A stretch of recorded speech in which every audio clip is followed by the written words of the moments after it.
Hey everybody, wanted to come on here again and share some interesting things that we've got coming up in our next buyer bid sale. I think we're going to probably go live with our sale Monday. Good chance of it with the holiday weekend here upon us. We just figured it might be better to wait. But we've got another buyer bid sale catalog coming out on Monday. Some pretty amazing things. But I wanted to share some interesting Roman gold that's going to be in the sale. This is actually part of one collection that we picked up recently. We have it on consignment. So the owner, it's a son, his father started collecting these in the 1970s and 80s. And he remembers stories of actually traveling with his father to New York and going to places like Stax and other dealers of the period and buying Roman gold. So, and some other interesting things. So I want to show off some of this stuff.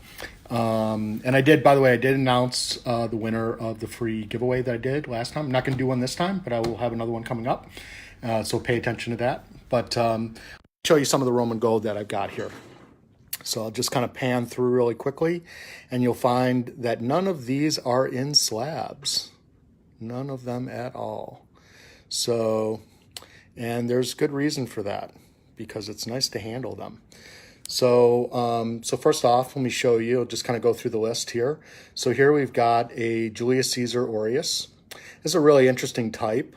This one's minted in 44 BC, and it's a special issue that Caesar did, and you've got oak wreath on the back. It's a little bit worn, but not terrible. Pretty nice coin in general. And when pricing these things, it's, I always find it's best to go to websites I've mentioned, like Coin Archives. Not everybody can afford Coin Archives. It's about $600 a year, but it basically is every auction house, including Heritage, going back before 2002, I believe. So with a coin like this, we can look at it, and I'm bringing up Coin Archives right here to show you. So here's one, almost the exact same type, maybe a little bit better quality. This one just sold in May 2018, so just not long ago, about a year ago. And it was at C&G, and they estimated 10,000, ended up bringing 27,500 plus the juice, meaning the commission. So not always, a lot of these sites don't always include the buyer's fees on top. So, but then you can go through and you can see other varieties as well that are selling. This one sold for 6,500 Swiss francs, but that's back in 2010. And then this one actually sold in 2015 for $21,000. So, you can basically go through and start to figure out what these things are worth based on auction prices. This particular coin doesn't come up so often, but often enough that you can kind of come up with a price. And so on a coin like this, you got to figure we're going to, with the top price being probably $25,000 recent price, anywhere from 10 to 20,000 is fair. If this was in a slab and sold in a 12 Caesar set, they would probably be asking $30,000 or $40,000 for it, which is highway robbery. And if you look at the auction prices, you would know that coin in a slab is never worth that much money. So you should really do your due diligence when you're buying coins in slabs. Just this week, I saw a couple coins that were being offered in slabs, and the client found out how much the coins were actually worth and was quite upset because he paid about 4 times the retail price. So, so just because the coin is in a slab, you really got to make sure that you're not getting ripped off, because typically that's what the slabs are being used for in not all cases, but in some cases. And so it's kind of sad, but always best to buy raw if you can, buy from a reputable dealer. So then we're going to go down the row. Here we got an Augustus. Again, not high grade, but a good type, more unusual. Usually get the Gaius, C. Livia or Gaius on the back. And here you got Gaius on horseback. So that's a much more unusual type. Again, this could end up in a slab, and maybe it won't get a high grade, but it would get added into somebody's 12 Caesar set, and they would ask us a stupid amount of money for it. And I think we're going to ask $3,250, and that's a fair price for this coin. That's what it's worth. So, but it's a good reverse type, and it has a pedigree back to 1985, which is pretty cool. So then here's the typical Tiberius type. Nice luster on the coin. Again, this one's minted between 1437 AD, and this is a copy or the type of the tribute penny type that you see in silver, but this one's obviously in gold. And this one we're going to ask $6,500. Again, fair price and not overpriced. And again, this is why people buy raw coins, because they're going to overpay in slabs and they are not going to overpay raw. So here we have Nero. This also has a pedigree back to, sold in a Harmer Rook catalog in 1978. And this one we're going to ask $4,750. Again, not a crazy price. And it's realistic for what the prices could be. Now we could ask $7,500, but why? It's an honest coin at an honest price. Moving down, Galba. Tougher guy to get.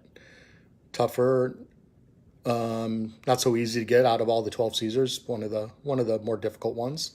Not impossible again. This one's going to sell for around $12,000, which is fair. It's strong, but it's fair. And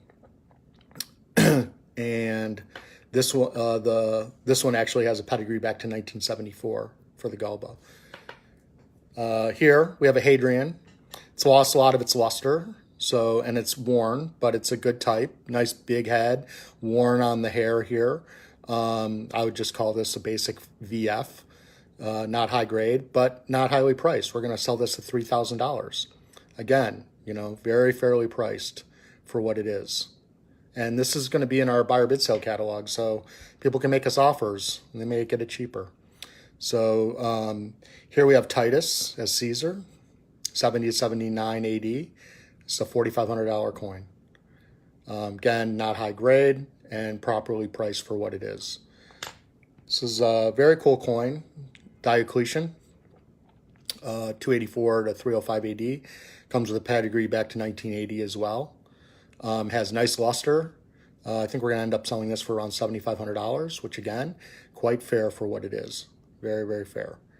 And finally, one of my favorite guys, Constantine the Great. You don't get him too much in Orei, or this is a Solidus, I should say. So it's not an Orei, but a Solidus. And this one actually was sold in a Loy sale in 1972. So when the collector brought it to us, I don't think he realized that it actually had that pedigree, but we were able to find the pedigree, which is really great. It's not high grade, but it's not crazy priced. This one, I think, I may actually have this one sold for $4,500 to a client. And that's very fair for what it is. So there's no reason to overpay for ancient coins. A lot of people describe ancient coins as kind of still like the old West, essentially. It's not the old West. You guys have coin archives and there's other websites you can use to do pricing. People just pay the price for some of these coins. They're not doing their research, and all the information is on the internet. There's no reason, or contact a dealer like myself or anyone who's legit, who will, give you the lowdown on what these coins should go for. I've had situations where we've listed coins that were too high and somebody calls us on it and we have to defend it, defend why it's priced the way it is, why we think it should be worth that much. But I'm sick and tired of seeing people overpay for coins, especially when they don't have to. So please do your due diligence. Please, if you're going to buy a slab, do your research first. Just don't pay the price, because more times than none, you're going to pay way too much. And that's not necessarily the best situation for you. And not that you can't buy coins and slabs that are properly priced. You can. You just have to make sure that who you're buying from isn't trying to gouge you. Okay? So I hope everybody has a great holiday weekend, whether it's Passover or Easter. And whatever other religious holidays are coming up soon, I wish you all the best as well. And don't forget about the Great American Coin Hunt. We're going to be out at Central States next week. It's going to be stellar. It's going to be amazing. Roundtable's going to be doing some amazing things coming up. And the Great American Coin Hunt is just one of those wonderful things. I'm going to go start spending my change this weekend. So take care and have a great weekend. Bye-bye.